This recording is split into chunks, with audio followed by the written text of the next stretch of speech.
వాక్యములను వినిచినటువంటి సహోదరులందరికీ దేవుని నామమున వందనములు తెలియజేస్తూ ఉన్నాను. ఈరోజు వాక్యములను చూద్దాము.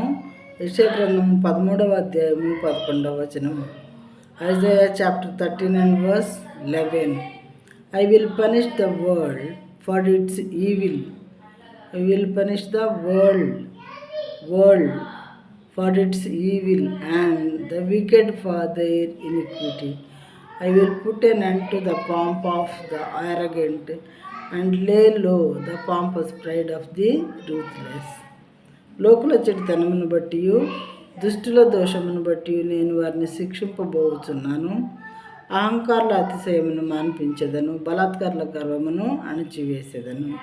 దేవుడి వాక్యమును చెప్తున్నారు. ప్రియమైన వారలారా, గర్వం అనేది దేవునికి ఇష్టం ఉండదు, అతిశయం అనేది దేవునికి ఇష్టం ఉండదు, చెడుతనం అనేది దేవునికి ఇష్టం ఉండదు, దోషక్రియలు చేయటం, దుష్టులుగా ఉండటం అనేది దేవునికి ఇష్టం ఉండదు. ప్రియమైన వారలారా, మరి ఇలాంటి వారిని మాత్రం నేను శిక్షిస్తా అంటున్నాడు దేవుడు.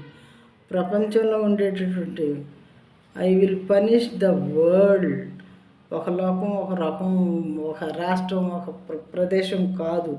ప్రపంచంలో ఇలాంటి వారు ఎవరున్నా కానీ వాళ్ళ యొక్క గర్వాన్ని నేను అణిచివేస్తాను అంటున్నాడు. మరి గర్విష్ఠులైన వారు ఎంత గర్విష్ఠులైనా వాళ్ళని దేవుడు అణిచివేస్తాడు. ఎంత అహంకారులైనా సరే వాళ్ళకి ఇంకా మించిన పవర్ దేవుడు కాబట్టి ఆయన వాళ్ళని అణిచివేసేదిగా ఉంటారు. మరి లోకలు చెడుతనమును మాన్పిస్తారు, దుష్టుల దోషమును బట్టి వారిని శిక్షిస్తారు. దేవునికి చెడు అంటే ఇష్టం ఉండదు. ప్రియమైన వారలారా, పాప క్రియలు చేసే వాళ్ళకైనా నేను విరోధిని అని చెప్తున్నారు. పరిశుద్ధంగా జీవించండి, నేను పరిశుద్ధులైనాను, నా బిడ్డలైన మీరందరూ కూడా పరిశుద్ధులై ఉండండి అని దేవుడు చెప్తున్నారు. అయితే కొంతమంది అభిప్రాయం అంటే the God in the Bible అనే విషయం వినగానే, బైబిల్ దేవుడు అనగానే ఆయన చాలా దీనుడు, లేకపోతేనేమో చేతగానివాడు, అలా బలహీనుడు, ప్రేమించడం ఒకటే తెలుసు, ఆయనకి ద్వేషించడం తెలీదు, అలా అనుకుంటూ ఉంటారు. కానీ అది రాంగ్ నోషన్, అది తప్పుడు అభిప్రాయం. ప్రియమైన వాళ్ళారా, దేవుడు క్షమాపణ గుణం కలిగినవాడు, ప్రేమ కలిగినవాడు. కాకపోతే ఎంతవరకు సహించగలిగినంతవరకే. ఆ తర్వాత 99 సార్లు క్షమించారనుకోండి, 100సారి అయిన కోపం వస్తుంది కదా దేవునికి.